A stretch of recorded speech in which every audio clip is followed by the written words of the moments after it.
Hello and welcome my dear students. I am Rushali ma'am from VM academy classes Nashik. हम देख रहे हैं हमारे 11th का केमिस्ट्री, देख रहे हैं चैप्टर नंबर 5 केमिकल बॉन्डिंग। एक बहुत ही इंपॉर्टेंट टॉपिक है हमारे सिलेबस का। इसका आज लेक्चर नंबर 9। आज के लेक्चर में हमें हाइब्रिडाइजेशन देखना है। इसका होगा आज पार्ट 1। हाइब्रिडाइजेशन एक बड़ा टॉपिक है, मुझे डिटेल में लेना है ये, क्योंकि इसमें हमें थोड़ा सा 12th में भी यूज़ करना है। तो इसे हम 2 पार्ट में देखेंगे, अच्छे से डिटेल में देखेंगे पूरा। तो चलो स्टार्ट करते हैं। Hybridisation part 1, lecture number 9, chapter number 5 chemical bonding with VM academy Nashik. तो चलो स्टार्ट करते हैं हाइब्रिडाइजेशन का पार्ट 1। हाइब्रिडाइजेशन, हाइब्रिड आपने सुना होगा। हाइब्रिड किसे कहते हैं? हम दो चीज़ों को जब हम मिक्स कर देते हैं तो उसे क्या कहा जाता है? हाइब्रिडाइजेशन। इसकी ज़रूरत क्यों पड़ी वो सबसे इम्पॉर्टेंट है, और इसका इंट्रोडक्शन क्यों हुआ वो भी ज़्यादा इम्पॉर्टेंट है। तो हाइब्रिडाइजेशन क्यों आया, उसके लिए जो वैलेंस बॉन्ड थ्योरी देखी थी हमने लास्ट लेक्चर में, वो कुछ पॉइंट को एक्सप्लेन नहीं कर पाई। वो कुछ पॉइंट क्या हो गए, वहाँ पे फेल हो गए। जैसे हमने वैलेंस बॉन्ड थ्योरी में क्या देखा था? अकॉर्डिंग टू VBT, हम VBT की बात कर रहे हैं। वैलेंस बॉन्ड थ्योरी में हमने देखा था कि जो मीथेन होता है CH4, उसका हमने देखा था फॉर्मेशन, मतलब कैसे होता है इसका। तो हमने देखा इसके पास 4 हाइड्रोजन है, ओके। 1s1 इलेक्ट्रॉनिक कन्फिग्रेशन है। हर s ऑर्बिटल में एक क्या है? अनपेयर्ड इलेक्ट्रॉन है। चारों के पास कार्बन का एटॉमिक नंबर 6 है।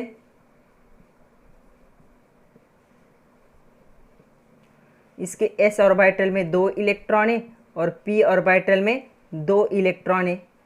फिर आती इसकी एक्साइटेड स्टेट। तो ये अपने s ऑर्बिटल से एक इलेक्ट्रॉन को कहाँ पे शिफ्ट कर रहा था? ये यहाँ पे शिफ्ट कर रहा था, ओके। और अकॉर्डिंग टू VBT क्या होने चाहिए? जिनमें बॉन्डिंग हो रहा है वो क्या होने चाहिए? Should be with the opposite spin. तो यहाँ पे इसके बीच में बॉन्डिंग हो रही थी, मतलब SS, यहाँ पे हो रही थी SP, यहाँ पे हो रही थी SP, और यहाँ पे हो रही थी SP, ओके। ये एक सिग्मा बॉन्ड था, ये एक सिग्मा बॉन्ड था, ये एक सिग्मा बॉन्ड था, ये भी एक सिग्मा बॉन्ड था। 4 सिग्मा बॉन्ड यहाँ पे फॉर्म हो रहे थे। तो ये हम देख चुके इन द VBT। अभी प्रॉब्लम क्या आया वो सुनो। According to VBT in CH4 there is formation of 4 sigma electron. तो 4 सिग्मा इलेक्ट्रॉन फॉर्म हो रहे। तो कौन से 4 सिग्मा इलेक्ट्रॉन है? पहला सिग्मा इलेक्ट्रॉन फॉर्म हो रहा है SS के बीच में, s orbital of hydrogen and s orbital of carbon. दूसरा हो रहा है S and P, s orbital of hydrogen, second hydrogen and p orbital of carbon. तीसरा भी हो रहा है SP के बीच में, चौथा भी हो रहा है SP के बीच में, ओके। क्या इन सब की एनर्जी सेम है? नहीं। हमें पता है s ऑर्बिटल की energy as compare to p orbital क्या होती है? कम होती है, ओके। तो यहाँ पे ये जो हो रहा है, ये सारे बॉन्ड क्या होने चाहिए थे? डिफरेंट होने चाहिए थे। क्यों डिफरेंट होने चाहिए थे?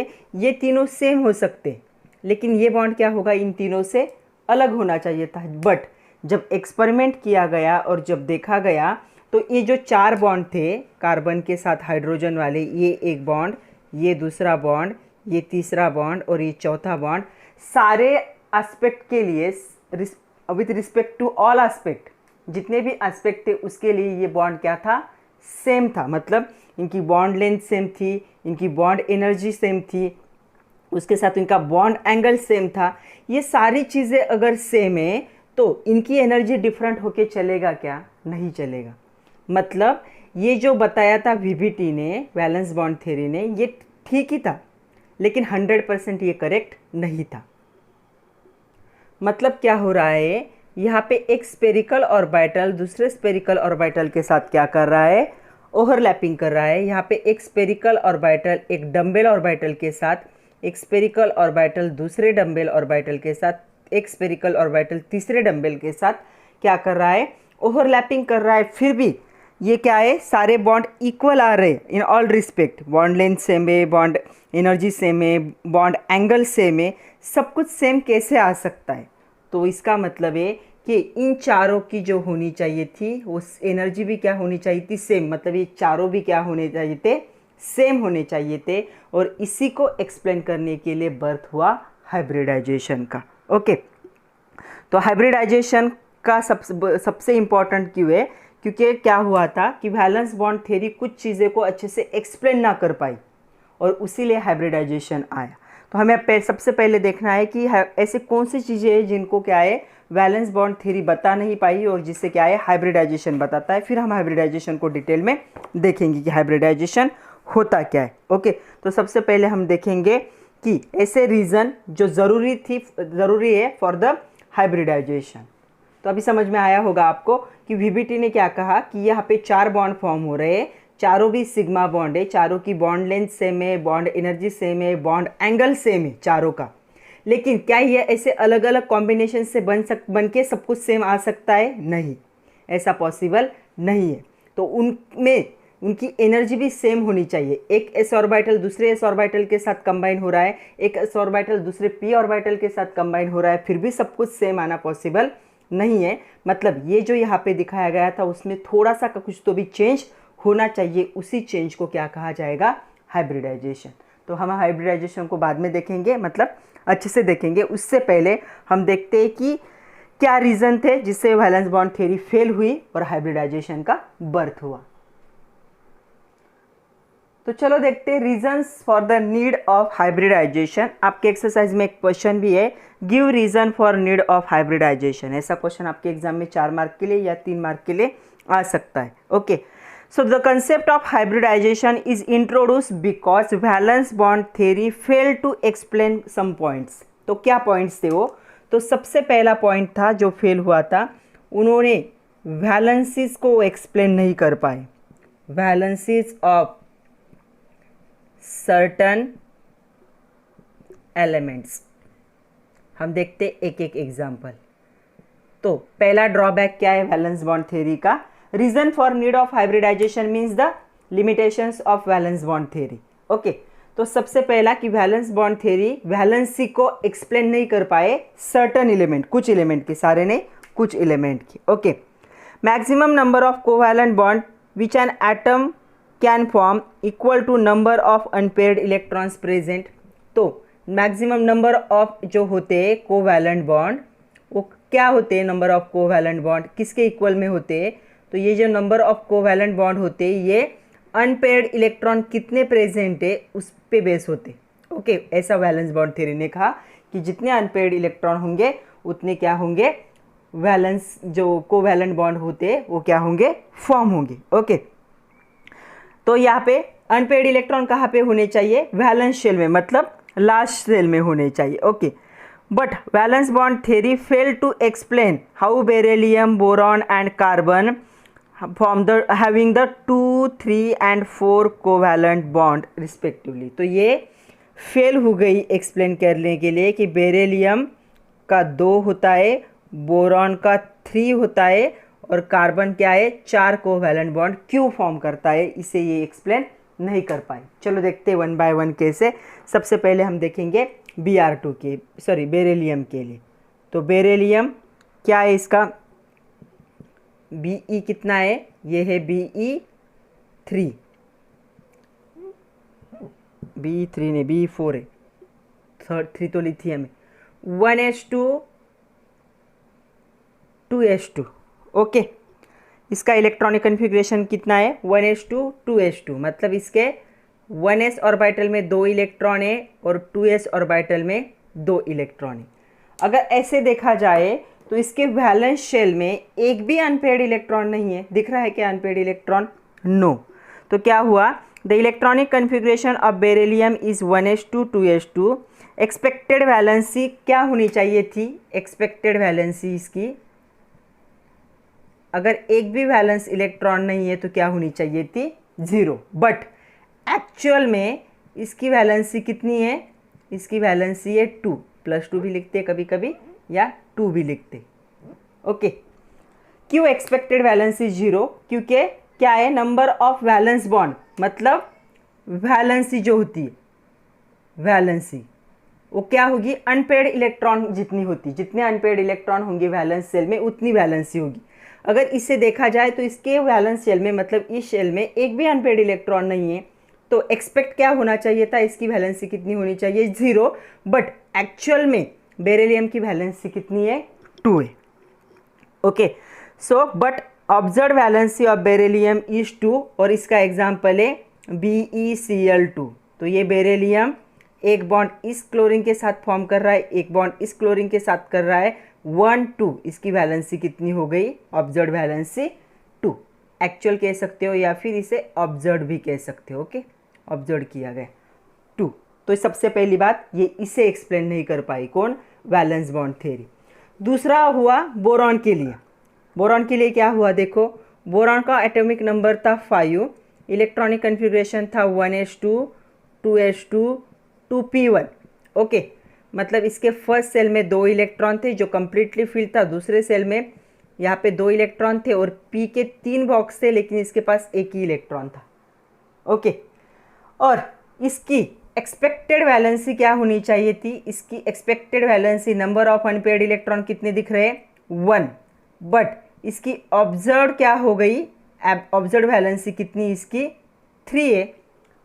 ओके, कैसे 3 है इसके ऑब्जर्व वैलेंसी, ये BF3 फॉर्म करता है, तो boron formation of fluorine fluorine fluorine 1 2 3, 3 covalent bond form कर रहा है, मतलब क्या है, इसकी वैलेंसी कितनी है, 3 है। तो ये भी क्या हुआ, इसे भी वैलेंस बॉन्ड थ्योरी क्या है, एक्सप्लेन नहीं कर पाई। क्या हुआ यहाँ पे, boron the electronic configuration of boron is 1s2 2s2 2p1, the expected valency is 1 but the observe valency is 3 and example is BF3। तो इसे भी वैलेंस बॉन्ड थ्योरी एक्सप्लेन नहीं कर पाई। तीसरा हुआ कार्बन के बारे में। कार्बन का एटॉमिक नंबर कितना है, यहाँ पे 6 है। ओके, इलेक्ट्रॉनिक कन्फिग्रेशन क्या होगा, 1s2 2s2 2p2। तो यहाँ पे कितने इलेक्ट्रॉन्स आएंगे, 2 इलेक्ट्रॉन्स। तो एक्सपेक्टेड वैलेंसी कितनी थी इसकी, 2 थी, बट ऑब्जर्व वैलेंसी कितनी आई इसकी, 4 आई, और इसका एग्जाम्पल था CH4। तो ऑब्जर्व वैलेंसी कितनी दिख रही है यहाँ पे, 4, मतलब ये जो है 4 बॉन्ड फॉर्म कर रहा है। और ओके, बट यहाँ पे अनपेड इलेक्ट्रॉन कितने दिख रहे हैं, 2 ही दिख रहे हैं। मतलब एक्सपेक्ट क्या कर सकते हैं हम इससे, इसकी वैलेंसी 2 होनी चाहिए थी, लेकिन एक्चुअल में जब ऑब्जर्व किया गया एक्सपेरिमेंटली तो इसकी वैलेंसी कितनी आई, 4 आई। तो वैलेंस बॉन्ड थ्योरी इसे भी एक्सप्लेन नहीं कर पाई। The electronic configuration of carbon is 1s2 2s2 2p2, the valency expected is 2 but the observe valency is 4 and example is CH4।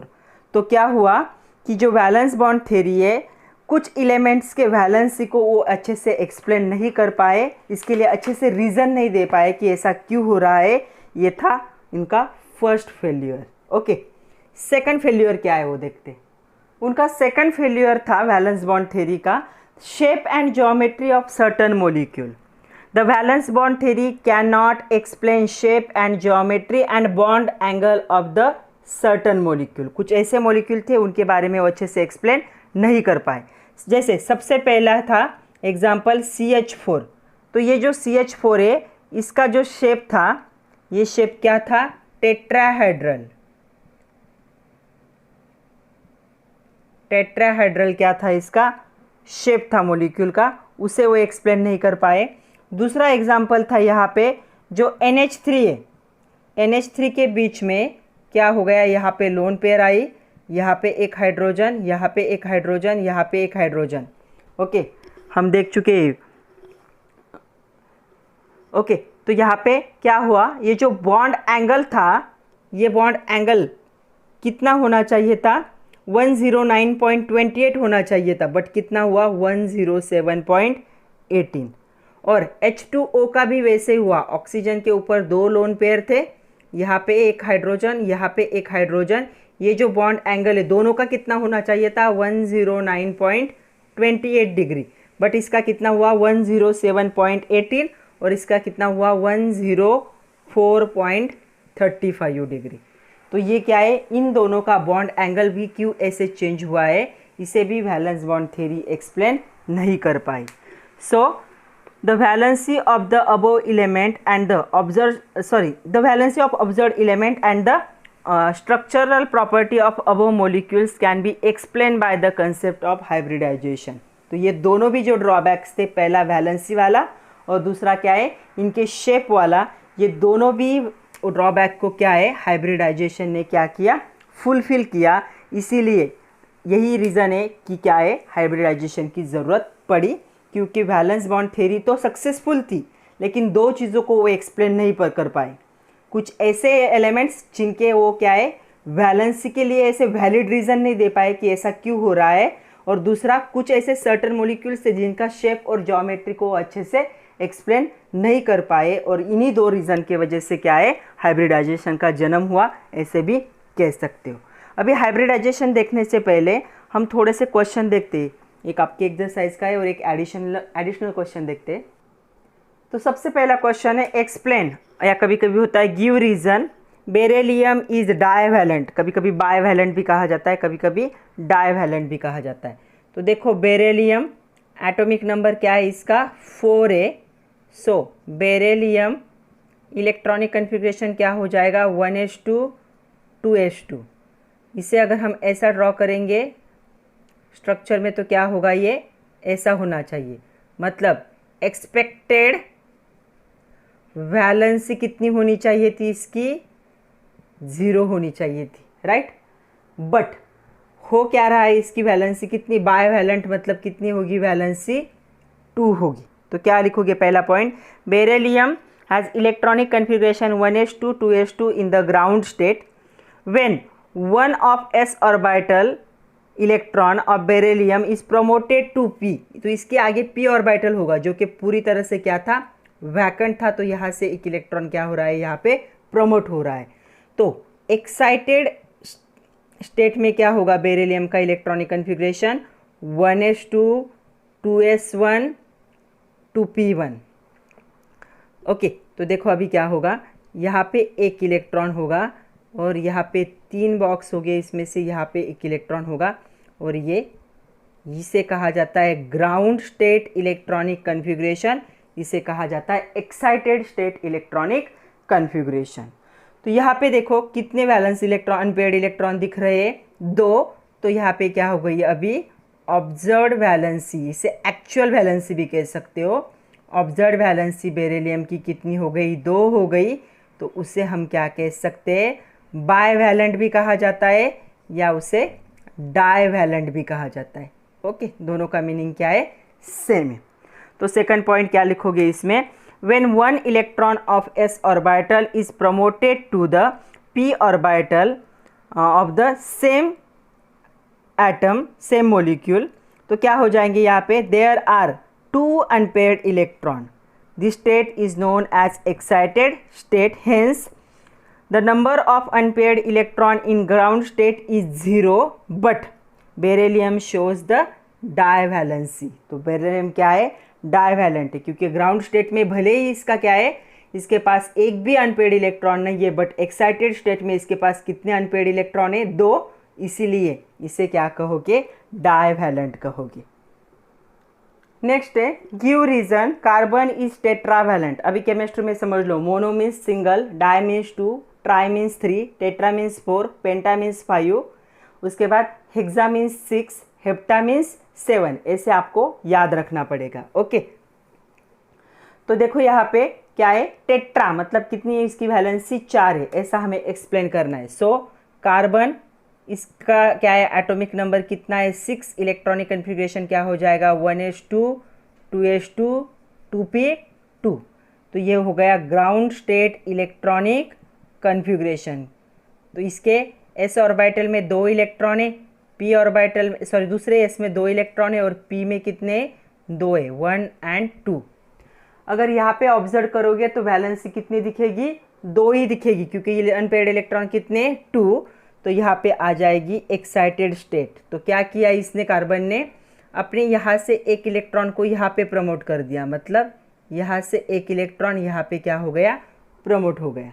Okay, तो क्या होगा एक्साइटेड स्टेट का इलेक्ट्रॉनिक कन्फिग्रेशन, यहाँ पे एक इलेक्ट्रॉन दिखेगा और यहाँ पे कितने इलेक्ट्रॉन दिखेंगे 1 2 3।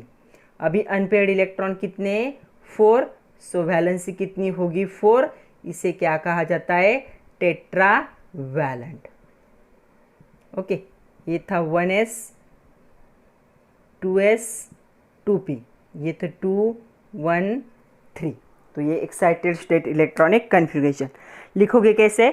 Electronic configuration of carbon is 1s2 2s2 2p2, इसे लिखोगे at ground state. 1 electron from 2s orbital is promoted to 2p orbital, दिखाओ ऐसे। Then the excited state electronic configuration is 1s2 2s1 2p3, और यहाँ पे दिखाओ कितने अनपेड इलेक्ट्रॉन है? 4। सो वैलेंसी इज 4, और इसे हम क्या कह सकते हैं? टेट्रा वैलेंट कह सकते हैं। ओके, वैसे ही बोरॉन का भी आएगा। बोरॉन का कितना आएगा? ट्राई वैलेंट, 3 वैलेंसी आएगी। तो आप खुद से करोगे, आप खुद करो, लिखो give reason boron is trivalent, खुद से करोगे बोरॉन का। ओके, चलो अभी हाइब्रिडाइजेशन क्या है उसकी तरफ मुड़ते। ये आपका होमवर्क है, आपको देना है give reason boron is trivalent. Okay, so चलो हाइब्रिडाइजेशन है क्या उसकी तरफ मुड़ते थोड़ा सा। पहले मैं आप लोगों को एक्सप्लेन करती हूँ हाइब्रिडाइजेशन होता क्या है, उसके बाद मैं आप लोगों को डेफिनेशन बताऊंगी, क्योंकि एग्जाम्पल से डेफिनेशन बहुत ईजी लगती। तो देखो अभी क्या हुआ, हम देखेंगे फॉर द CH4 देखा था हमने, तो अभी भी CH4 ही देखेंगे। तो क्या हो गया यहाँ पे? CH4 कितने हाइड्रोजन है इसके पास? 4 hydrogen. Electronic configuration 1s1 1s1 1s1 1s1। इसके पास 1 इलेक्ट्रॉन, इसके पास 1 इलेक्ट्रॉन, इसके पास 1 इलेक्ट्रॉन, इसके पास भी 1 electron. Carbon 6 1s2 2s2 2p2, तो यहाँ पे 2 इलेक्ट्रॉन और यहाँ पे भी 2 इलेक्ट्रॉन। ओके, यहाँ पे 4 है, यहाँ पे 2 है, मैचिंग नहीं हो सकता, एक्साइटेड स्टेट आएगी 1s2 2s1 2p3। तो S के पास 1 होगा और P के पास कितने होंगे? 1 2 एंड 3। यहाँ तक तो सेम ही था। इसके आगे क्या हुआ? इसके आगे ये जो ऑर्बिटल थे इनका हुआ इंटरमिक्सिंग। इंटरमिक्सिंग की ज़रूरत क्यों पड़ी? ये S ऑर्बिटल और ये P ऑर्बिटल है, दोनों की एनर्जी सेम नहीं है। तो इंटरमिक्सिंग होता क्या है मैं आपको एकदम अच्छे से एग्जांपल से बताती हूँ। सपोज मेरे पास ऐसे 3 क्या थे? लड्डू थे, ड्राई फ्रूट वाले, ऐसे समझ लो। और एक ऐसा लड्डू था जो ड्राई फ्रूट्स नहीं थे, उसमें मोतीचूर वाला था। तो क्या हुआ? इसका टेस्ट और इन तीनों का टेस्ट क्या है? डिफरेंट होगा। ये मोतीचूर वाला लड्डू है और ये क्या है? ड्राई फ्रूट्स वाले लड्डू है। तो इसका और इसका टेस्ट अलग था, तो मैंने क्या कर दिया? इन चारों को तोड़ के एक साथ मिक्स कर दिया। मतलब चारों को एक साथ क्या कर दिया? चारों लड्डू को तोड़ दिया और एक साथ मिक्स किया, और वापस इनसे, इनके मिक्सचर से इक्वल साइज वाले 4 लड्डू बनाए। अभी क्या हो गया? इन लड्डू में ड्राई फ्रूट वाले भी कैरेक्टर है और मोतीचूर वाले भी कैरेक्टर है। क्यों? क्योंकि मैंने इनको इंटरमिक्स कर दिया है। पहले क्या हो रहा था? इनमें ड्राई फ्रूट का टेस्ट नहीं था और इनमें मोतीचूर वाला टेस्ट नहीं था पहले। जब मैंने इन तीनों को तोड़ा और उसमें इसको भी तोड़ के डाला और वापस से सेम साइज़ वाले 4 लड्डू बनाए नए वाले, इनको हम कहेंगे हाइब्रिड। हाइब्रिड क्यों? क्योंकि मिक्स करके, 2 चीज़ों को मिक्स करके बनाया गया है। तो अभी ये जो 4 लड्डू बने हैं, तो इनमें मुझे ड्राई फ्रूट वाला भी टेस्ट लग रहा है और मोतीचूर वाला भी टेस्ट लग रहा है। क्यों? क्योंकि यहाँ पे क्या हो चुका है? जो कैरेक्टर थे दोनों के, उनका क्या हो चुका है? इंटरमिक्सिंग हो चुका है। आ रहा है समझ में? तो अभी ये जो नया बना है, इसमें मोतीचूर के भी कैरेक्टर है, इसमें ड्राई फ्रूट्स के भी कैरेक्टर है। तो ये जो नया बना है इसे हम कहेंगे हाइब्रिड। क्यों? क्योंकि मैंने 2 चीज़ों को इंटरमिक्स कर दिया है और एक नया क्या है यहाँ पे लड्डू फॉर्म कर दिया है। वैसे ही यहाँ पे होगा। यहाँ पे क्या करेगा ये एटम? इन दोनों को क्या करेगा? इंटरमिक्स कर देगा। और इंटरमिक्स करके कितने बॉक्स है यहाँ पे? 4। तो नए 4 बॉक्स बनाएगा। अभी ये हाइब्रिड है, इसलिए यहाँ पे 4 बॉक्स बन सकते हैं।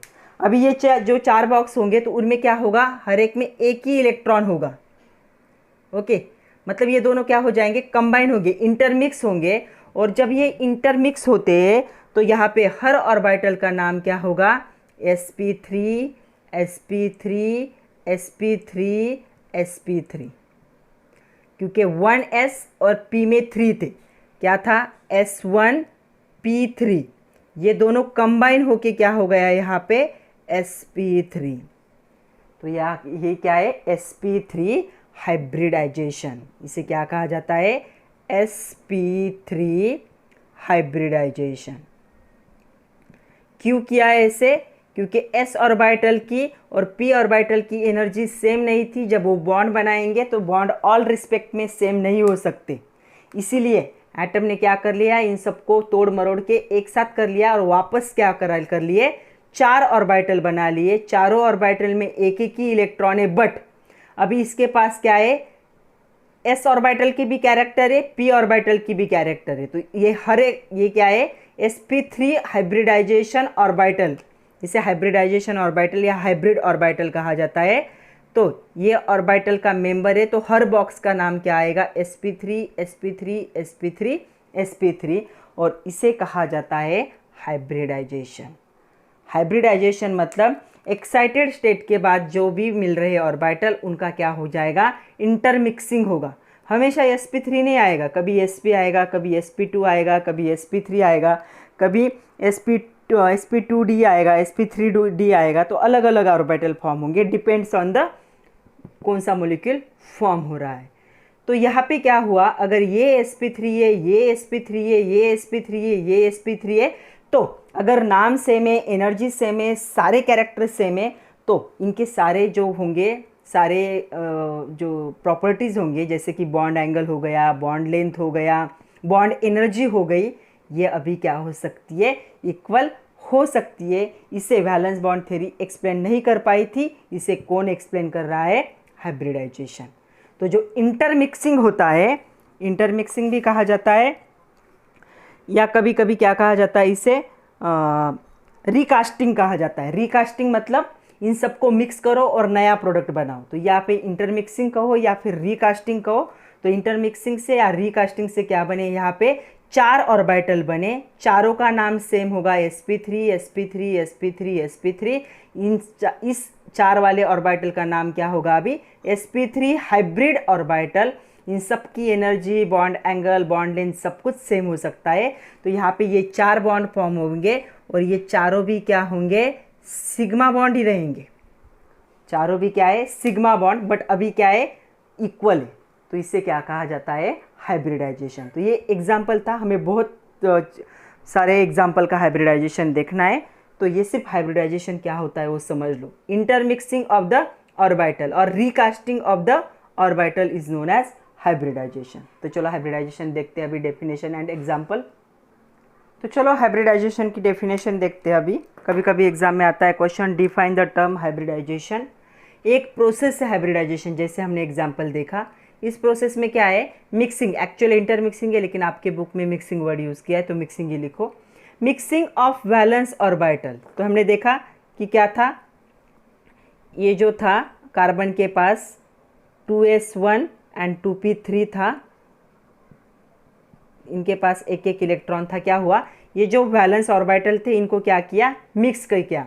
ऑफ सेम एटम, एक ही एटम के थे, ये किसके थे, कार्बन 6 के थे, okay. And recasting them into equal number of, तो इनको रिकास्ट किया गया। अगर यहाँ पे 1 2 3 4 का मिक्सिंग हो रहा है तो यहाँ पे नए जो बनेंगे इक्वल नंबर वाले ही बनेंगे। कितने बनेंगे, 4 ही बनेंगे, क्योंकि 4 का मिक्सिंग हो रहा है। तो नए जो बनेंगे रिकास्ट होंगे वो कितने होंगे, इक्वल नंबर होंगे, तो 4 ही बनेंगे।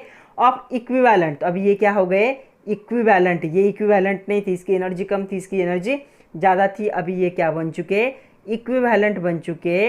इनको इक्विवेलेंट ऑर्बिटल कहोगे या फिर इनको ही हम कहेंगे हाइब्रिड ऑर्बिटल्स। किसके इंटरमिक्सिंग से बने, ये वैलेंस ऑर्बिटल के। तो इसे क्या कहा जाता है, हाइब्रिडाइजेशन कहा जाता है। अभी अच्छे से समझ में आया होगा।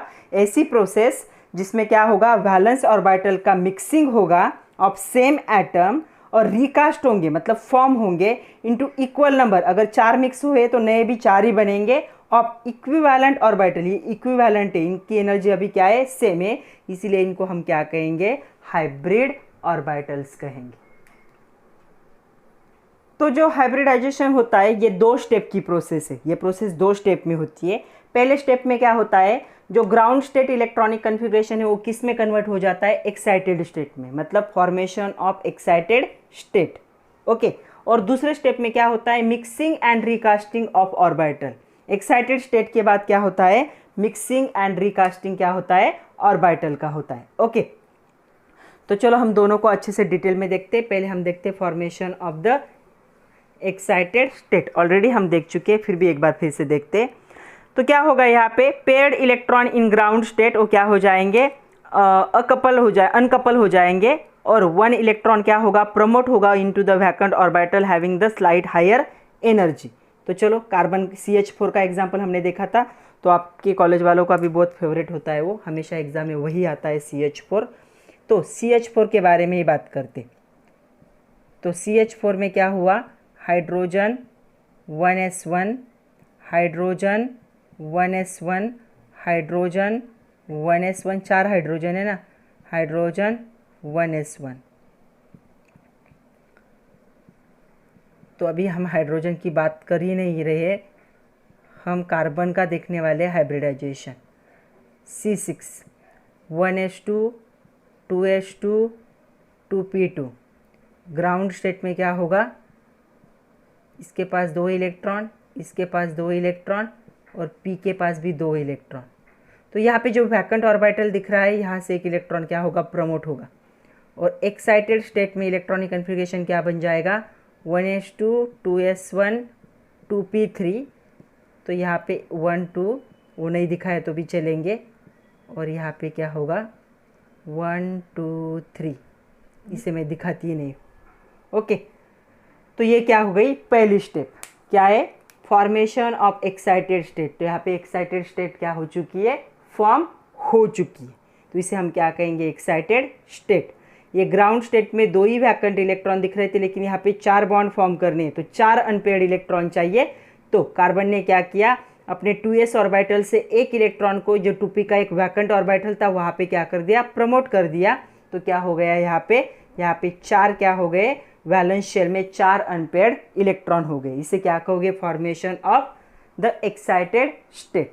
अभी हमें सेकंड देखना है, मैं यहीं पे थोड़ा सा इसे ऊपर कर लेती हूँ। ओके, तो दूसरा क्या है, दूसरा स्टेप क्या है, मिक्सिंग एंड रिकास्टिंग। तो हर बार ऐसे नहीं लिखना है, सिर्फ आपको याद रखना है, मिक्सिंग एंड रिकास्टिंग। मिक्सिंग और रिकास्टिंग में क्या होगा, देखो ये जो थे ऑर्बिटल क्या होगा, in this step the 2sp orbitals having the slightly different energy mix with each other. ये क्या हो जाएंगे, मिक्स होंगे, जैसे मैंने लड्डू का बताया वैसे भी। फिर क्या होगा, redistribution of electron density of energy and new orbitals of same energy are form. तो यहाँ पे क्या हो गए, इनका इंटरमिक्सिंग हो गया, कितने का, 1 2 3 एंड 4 का। तो नए भी कितने बनेंगे, इक्वल नंबर में बनेंगे, 1 2 3 4।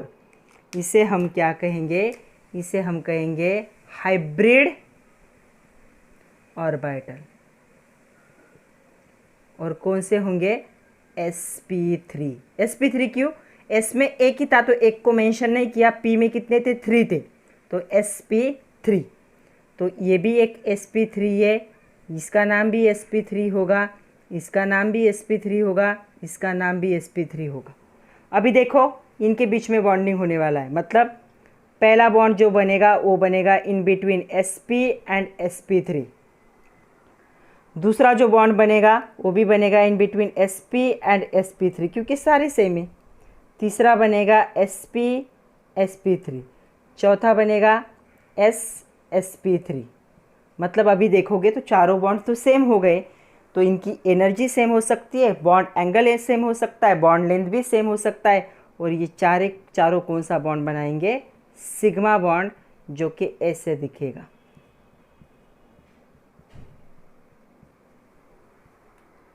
ओके, तो अभी आया होगा समझ में तो सेकंड मिक्सिंग एंड रिकास्टिंग में क्या होगा, यहाँ पे मिक्सिंग हो गया और during this hybrid orbitals are formed, यहाँ पे हाइब्रिड ऑर्बिटल बनेंगे और यहाँ पे सारे सेम बनते हैं।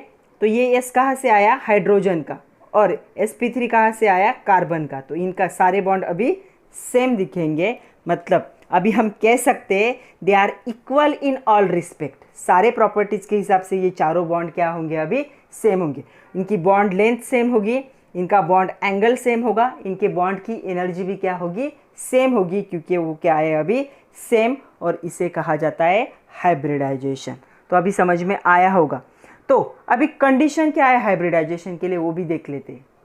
तो चलो देखते हैं कंडीशंस ऑफ हाइब्रिडाइजेशन क्या है। सबसे पहली कंडीशन है orbitals belonging to same atom can participate in hybridisation. Same atom के ऑर्बिटल ही क्या कर सकते, पार्टिसिपेट, मतलब यहाँ पे एक कार्बन है और यहाँ पे दूसरा कार्बन है, इसका electronic configuration 1s2 2s2 2p1 2p2 sorry 1s2 2s2 2p2। तो अगर आप इसके ऑर्बिटल को इसके साथ मिक्स करने जाओगे तो नहीं होगा, इसके ही दो ऑर्बिटल क्या कर सकते हैं, इंटरमिक्स कर सकते हैं। मतलब orbitals belonging to same atom, same atom के ऑर्बिटल ही क्या कर सकते हैं, हाइब्रिडाइजेशन में पार्टिसिपेट कर सकते हैं। ये दोनों आपको सेम दिख रहे हैं लेकिन दो अलग अलग एटम है। ये एक सिंगल कार्बन है और एक सिंगल कार्बन है। इसका ऑर्बिटल इसके ऑर्बिटल के साथ इंटरमिक्सिंग नहीं कर सकता, हाइब्रिडाइजेशन नहीं कर सकता। इसी के दो एक या फिर इसी के दो एक दूसरे के साथ क्या कर सकते हैं, इंटरमिक्सिंग करके हाइब्रिडाइजेशन कर सकते हैं। ये पहला पॉइंट है, पहली कंडीशन है। दूसरी कंडीशन क्या है, orbitals having nearly same energy can undergo hybridisation. हम नियरली सेम एनर्जी को कैसे देखते हैं, जो हमारा इलेक्ट्रॉनिक कन्फिग्रेशन का सीक्वेंस था 1s2, मैं ऐसे लिखती हूँ अभी सिर्फ 1s 2s 2p 3s 3p 4s 3d, ये एनर्जी का सीक्वेंस है। मतलब इंटरमिक्सिंग में हो सकता है, दो एडजेसेंट में हो सकता है जिनकी एनर्जी नियरली सेम है। मतलब 2s एंड 2p के बीच में क्या हो सकता है, हाइब्रिडाइजेशन पॉसिबल है। लेकिन अगर आप 2s के साथ 3p का करने जाओगे, 2s और 3p के बीच में हाइब्रिडाइजेशन पॉसिबल नहीं है। क्यों, क्योंकि एक यहाँ पे और एक यहाँ पे एनर्जी का गैप बहुत ज़्यादा है। यहाँ पे क्या कहा है, nearly same energy. Nearly same energy कब होती है, जब ऑर्बिटल क्या होते हैं, एडजेसेंट होते हैं, एक के बाद दूसरा आता है, तब उनकी एनर्जी क्या होती है, नियरली सेम होती है। अगर उनके बीच में बहुत ज़्यादा गैप हो गया तो उनकी एनर्जी क्या होगा, एनर्जी का चेंज बहुत ज़्यादा होगा, तब हाइब्रिडाइजेशन पॉसिबल नहीं। आप कहोगे कि 2p का हाइब्रिडाइजेशन जो है वो 4s के साथ कर दो, 2p और 4s पॉसिबल नहीं है। क्या हो सकता है, 2p का क्या होगा, 2p का क्या हो सकता है, 2s का 2p के साथ हो सकता है। बट ऐसे नहीं होगा कि आप क्या है, बहुत डिस्टेंस वालों के साथ में क्या कर लो, हाइब्रिडाइजेशन। यहाँ पे 3s का 3p के साथ हो सकता है। ओके, तो ऐसा हाइब्रिडाइजेशन पॉसिबल है, लेकिन अगर एनर्जी का गैप ज़्यादा हुआ तो हाइब्रिडाइजेशन पॉसिबल नहीं है। और कुछ एडिशनल पॉइंट है जो आपके बुक में नहीं दिए, सिर्फ सुन लो। पहला हमने यहाँ पे मैंने लिखी दिया है, intermixing of atomic orbital of same और nearly same energies gives new orbital of exactly same energy. अगर हम दो को क्या कर रहे हैं, इंटरमिक्स कर रहे हैं, तो इन दोनों की मिलके जितनी एनर्जी बनेगी उतने नए हाइब्रिडाइज ऑर्बिटल की होगी। ओके, हाफ फील्ड ऑर्बिटल जो होते हैं, मतलब एम्प्टी वैकेंट ऑर्बिटल कह सकते हो, वो क्या होंगे, इसमें पार्टिसिपेट कर सकते। ओके, और कौन कर सकता है, फुल्ली फील्ड ऑर्बिटल इसमें पार्टिसिपेट नहीं कर सकते। दूसरा है, तीसरा क्या है, number of hybrid orbital is equal to number of intermixing orbital. जितने इंटरमिक्स करेंगे उतने नए बनते, ये भी हमने देखा। और एक इंपॉर्टेंट पॉइंट कि यहाँ पे ये जो हाइब्रिडाइजेशन है ये सिर्फ सिग्मा बॉन्ड के लिए एप्लीकेबल है, it is not applicable for pi bond. याद रखो, ये जो हाइब्रिडाइजेशन है सिग्मा बॉन्ड के लिए एप्लीकेबल है, not applicable for pi bond. Concept of hybridization is for sigma bond only and lone pair. sigma bond और lone pair के लिए ये pi bond के लिए ये concept नहीं है। तो हाइब्रिडाइजेशन कितने टाइप के होते हैं वो भी मैं आप लोगों को बता देती हूँ। वैसे हमें 1 by 1 तो देखना ही है। तो टाइप ऑफ हाइब्रिडाइजेशन जो होंगे तो वो होंगे, सबसे पहले हमें देखना है sp3 हाइब्रिडाइजेशन, उसके पास हमें देखना है sp2 हाइब्रिडाइजेशन, उसके बाद हमें देखना है sp हाइब्रिडाइजेशन। तो हमारे सिलेबस में तो हमारे सिलेबस में ये तीन ही है, sp3, sp2 एंड sp। इसके अलावा भी होता है हमें नहीं है सिलेबस में, sp3d होता है, sp3d2 भी होता है। ओके, ये एडिशनली हमारे सिलेबस में नहीं है, हमें ये तीन देखने डिटेल में। ओके, तो क्या होगा यहाँ पे sp3 में एक s ऑर्बिटल होगा और यहाँ पे क्या होंगे 3 p ऑर्बिटल क्या होंगे, इनका इंटरमिक्सिंग होगा और यहाँ पे 4 नए ऑर्बिटल बनेंगे, इनको क्या कहोगे sp3 हाइब्रिड। ओके, ये s था और ये p था। यहाँ पे क्या होगा, एक s होगा और p के पास कितने इलेक्ट्रॉन होंगे, 2 ही होंगे। तो इंटरमिक्सिंग करके हमें कितने ऑर्बिटल मिलेंगे नए, जो नए ऑर्बिटल मिलेंगे वो कितने होंगे 3। तो जितने मिक्स होते हैं उतने ड्रॉ करने और एक ऐसे क्या है वैकेंट दिखा देना है, ये वाला, ये हो जाएगा sp2। sp मतलब एक s ऑर्बिटल और p के एक ही बॉक्स में इलेक्ट्रॉन होगा। तो यहाँ पे क्या होंगे, जितने इंटरमिक्स होते हैं उतने ही बनेंगे और 2 को क्या करो ऐसे सेपरेट दिखा दो, ये बन जाएगा sp हाइब्रिडाइजेशन। तो अभी आप लोगों को अच्छे से समझ में आया होगा कि कैसे हमें करना है। तो हमें लग रहा, आप लोग को लग रहा हो कि यहाँ पे 4 को मिक्स किया मैंने 2 ही बनाए। नो, जिनके पास इलेक्ट्रॉन थे मैंने उनको ही मिक्स किया, जिनके पास इलेक्ट्रॉन नहीं थे उनको सेपरेट कर दिया। ओके, तो ऐसे ही लिखना है। तो हम 1 बाय 1 देखेंगे। तो उससे पहले हमें देखने characteristic feature of hybrid orbital. Hybrid orbital के क्या कैरेक्टर्स होते हैं, तो देखो अभी characteristic features of hybrid orbital, कभी कभी क्वेश्चन आता है analyze the characteristic feature of the hybrid orbital. तो सबसे पहला क्या है, number of hybrid orbital forms is exactly the same as the participating atomic orbital. जितने पार्टिसिपेट करने वाले थे बॉन्ड फॉर्मेशन में ऑर्बिटल्स, उतने ही क्या करते, हाइब्रिड ऑर्बिटल भी क्या करते, पार्टिसिपेट करते बॉन्ड फॉर्मेशन में। अगर 4 थे तो 4 ही पार्टिसिपेट करेंगे, मतलब यहाँ पे जो सिग्मा बॉन्ड बनने वाला है उनका नंबर चेंज नहीं होगा। सेकंड है they have same energy and shape, उनका एनर्जी और शेप क्या होगा, सेम होगा। तो यहाँ पे जो हाइब्रिड ऑर्बिटल है आपके बुक में कहीं मेंशन नहीं किया है, लेकिन शेप हमेशा ऐसा ड्रॉ किया जाता है, एक छोटा लोब होता है और एक ऐसे बड़ा लोब होता है।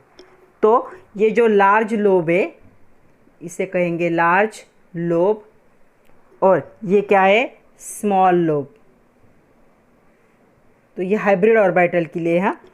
ओके, ये क्या दिखाता है, it is not shown in, ये कभी भी दिखाते नहीं है, मतलब ऑर्बिटल ऐसे ड्रॉ करते ऐसे। तो इसके साथ में जो छोटा होता है ना, वो आपके बुक में कहीं पे भी मेंशन नहीं की, कुछ बुक में दिखाया गया है, कुछ भी बुक में इसको दिखाते भी नहीं। तो ये क्या होना चाहिए था, ये बड़ा लोब है और इसके साथ ये छोटा लोब, ये बड़ा लोब है इसके साथ छोटा लोब, ये बड़ा लोब है इसके साथ छोटा। लेकिन बुक वाले क्या करते हैं, बुक में डायरेक्ट कभी कभी ऐसे दिया होता है, इसे कंसिडर नहीं किया जाता। तो वो भी करेक्ट है, बहुत सारे बुक में ऐसा ही दिया है, कुछ बुक में छोटे से दिखाए गए। ओके, तो क्या है, वो छोटे दिखाए तो ज़्यादा कन्फ्यूजन हो जाता है, इसलिए बहुत सारे बुक में दिखाते नहीं।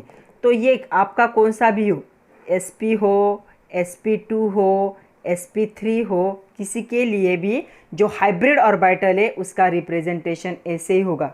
एनर्जी सेम होती है तो शेप कैसा ड्रॉ करोगे, ऐसा ड्रॉ करोगे शेप। ओके, थर्ड जो पॉइंट है वो भी एक इम्पॉर्टेंट कैरेक्टर है। हाइब्रिड ऑर्बिटल्स जो होंगे ऐसे ओरिएंट होंगे मतलब ऐसे सिचुएट होंगे स्पेस में। क्या होगा वहाँ पे, क्या होगा, मिनिमम रिपल्शन होगा। तो क्या है, जैसे ही ये ऑर्बिटल होते हैं वो ऐसे सिचुएट होंगे कि ऐसे देखो कि ये जो रिपल्शन है इनके बीच का वो क्या होना चाहिए, मिनिमम रिपल्शन होगा। और ये क्या होंगे, डायरेक्शनल होंगे, स्पेरिकल नहीं। ये मैंने दिखाया, ये छोटा डंबल और एक बड़ा डंबल ऐसा है, तो ये क्या होंगे, डायरेक्शनल होंगे और ऐसे सिचुएट होते हैं, मतलब ऐसा शेप ले लेते हैं ताकि उनके बीच में क्या हो, कम से कम रिपल्शन हो, ताकि वो स्टेबल हो सके। नेक्स्ट पॉइंट देखो, आई थिंक फोर्थ पॉइंट है ये, each hybrid orbital hold 2 electrons with opposite spin. तो जैसे मैंने बताया कि सपोज s एंड sp3 था, तो sp3 में क्या था, एक बॉक्स में एक इलेक्ट्रॉन, इसके भी एक बॉक्स में एक इलेक्ट्रॉन, इसका एक्चुअली अपोजिट होना चाहिए। तो ये क्या करता है, होल्ड करता है कितने इलेक्ट्रॉन्स को, 2 इलेक्ट्रॉन्स को विथ अपोजिट स्पिन। उसके साथ देखो नेक्स्ट पॉइंट क्या है, the hybrid orbitals are different in shape. Hybrid orbital का शेप क्या होता है, डिफरेंट होता है from the participating atomic orbital, atomic orbital जो पार्टिसिपेट कर रहे हैं उनसे हाइब्रिड ऑर्बिटल का क्या है, अलग होता है। कभी कभी पार्टिसिपेट करने वाले क्या होते हैं, ऐसे होते हैं, लेकिन हाइब्रिड ऑर्बिटल का शेप क्या होता है, हमेशा ऐसे ही होता है। पार्टिसिपेट करने वाले ये थे हाइब्रिड ऑर्बिटल, ये they bear the characteristic of atomic orbital from which they are derive. तो इन दोनों के कैरेक्टर इसके पास होंगे, तो जिनसे वो डिराइव हुआ है हाइब्रिड ऑर्बिटल, उनके सारे कैरेक्टर इसमें आ जाएंगे। Now hybrid orbital has 2 lobes, इसके पास 2 लोब होते हैं ऑन द 2 साइड। और न्यूक्लियस कहाँ पे प्रेजेंट होगा, न्यूक्लियस यहाँ पे, इसका न्यूक्लियस यहाँ पे होता है, इसका न्यूक्लियस यहाँ पे। तो हाइब्रिड ऑर्बिटल का न्यूक्लियस क्या होगा, यहाँ पे सिचुएट होगा। दोनों लोब के सेंटर में एक लार्ज लोब होगा और एक स्मॉल लोब होगा, इसके बारे में तो हम बात कर चुके। Covalent bond form by hybrid orbital is the stronger then those of form by pure orbital. इनके वजह से जो बॉन्ड फॉर्म होता है वो थोड़ा सा क्या होता है, वीक होता है। यहाँ पे जो कोवैलेंट बॉन्ड फॉर्म हो रहा है हाइब्रिड ऑर्बिटल की वजह से, वो क्या होगा, स्ट्रॉन्ग होगा as compare to this. Hybrid orbital का क्या होगा, कोवैलेंट बॉन्ड स्ट्रॉन्ग होगा, because hybrid orbitals has the electron density concentration on the side of the large lobe. तो यहाँ पे इलेक्ट्रॉन डेंसिटी क्या है, एक ही साइड में चली गई, लार्ज लोब के साइड में। ये लोब क्या है, इलेक्ट्रॉन डेंसिटी में पार्टिसिपेट ही नहीं करता, तो ये लोब ही इलेक्ट्रॉन डेंसिटी में क्या करेगा, पार्टिसिपेट करेगा। इसीलिए जो भी कोवैलेंट बॉन्ड फॉर्म होता है हाइब्रिड ऑर्बिटल की वजह से, वो क्या होगा, यहाँ पे स्ट्रॉन्ग होगा। ओके, तो ये कुछ पॉइंट्स थे। और इसके साथ ही जो अदर स्मॉल जो लोब होता है वो क्या है, ओवरलैपिंग, जो ग्रेटर ओवरलैप ऑफ ऑर्बिटल। तो ये स्मॉल जो होता है क्या है, ओवरलैपिंग में हेल्प करता है। ये छोटा होने की वजह से ओवरलैपिंग में बीच में नहीं आता, यहाँ पे ये दोनों सेम होने की वजह से क्या है, ओवरलैपिंग में प्रॉब्लम होता है। इसीलिए ये जो है कोवैलेंट बॉन्ड यहाँ पे स्ट्रांग होता है इसका, क्योंकि इलेक्ट्रॉन डेंसिटी एक ही लोब में सिचुएट हुई, यहाँ पे दोनों लोब में क्या है, इक्विवेलेंटली डिस्ट्रीब्यूट हो जाती है। तो ये कुछ कैरेक्टरिस्टिक फीचर्स थे हाइब्रिड ऑर्बिटल के। तो जो नेक्स्ट लेक्चर होगा उसमें हमें 3 टाइप देखने हाइब्रिडाइजेशन के, sp3, sp2, sp, और बहुत सारे एग्जाम्पल्स भी देखने हैं। बहुत सारे एग्जाम्पल को हमें अच्छे से समझ लेना है। एक बड़ा वीडियो बनेगा नेक्स्ट भी, तो एक बड़ा टॉपिक है। तो आज के लिए इतना ही था बच्चों। आज हमने हाइब्रिडाइजेशन के बारे में पूरा इंट्रोडक्शन देख लिया है, सारे बेसिक बातें देख ली। तो नेक्स्ट लेक्चर में हम sp3, sp2, sp हाइब्रिडाइजेशन और उसके बहुत सारे एग्जाम्पल को डिटेल में देखेंगे। तो पढ़ते रहिए, खुद का ख्याल रखिए। Thank you very much my dear students.